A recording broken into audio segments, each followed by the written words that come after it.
Tennis is a very white sport. I'm traveling to Europe all the time. I'm traveling to Russia, where you can count the black people. Usually it's me and my mom.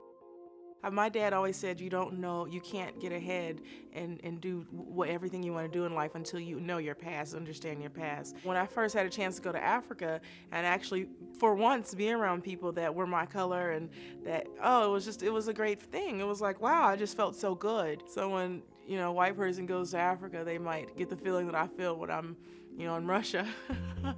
I loved Muhammad Ali. I love what he stood for. He even went to jail for his belief, and I think that's the ultimate role model. I mean, you can't get better than that. Zena Garrison was the greatest, and I loved Zena, and she's such a great person. I remember when I was like 8, we went and we hit with her in Texas, and it was the best experience. When she got to the finals of Wimbledon, I remember I really was happy because we got a chance to stop practicing for once and go home and watch it.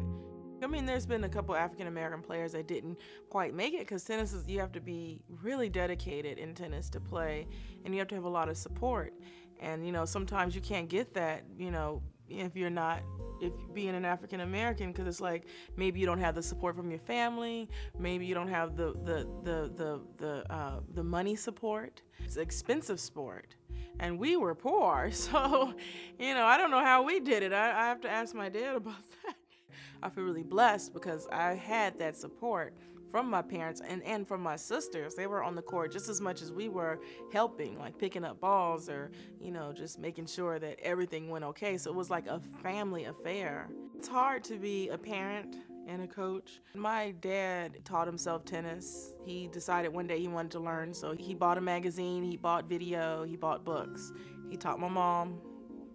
And then they taught us, and he wasn't a spring chicken when he taught himself. I mean, he was, I'm not gonna say how old he was because then people that age would probably be offended. We stopped playing juniors because, my dad saw all these parents. It's like the parents have so much pressure on their kids and they're so overbearing and they're yelling at their kids.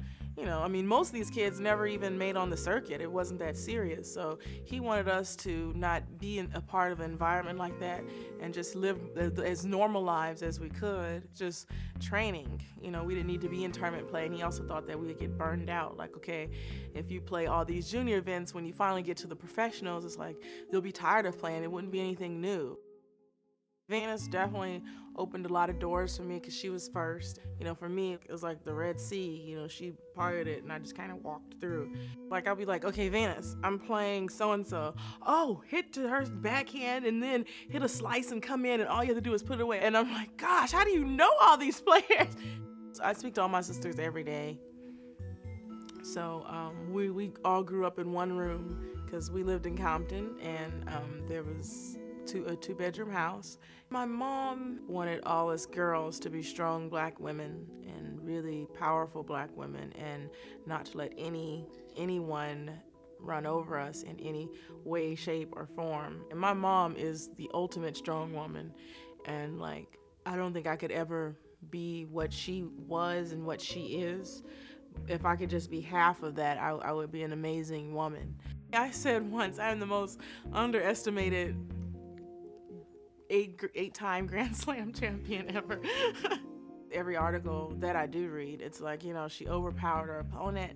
Meanwhile, I'm thinking, wow, they don't even know how hard I can really hit, because I'm telling you, I'm not hitting the ball as hard as I can. It's a lot more than just hitting the ball as hard as you can. It's all about strategy and moving your opponent and just really figuring them out. Like, I never get credit for mental, and I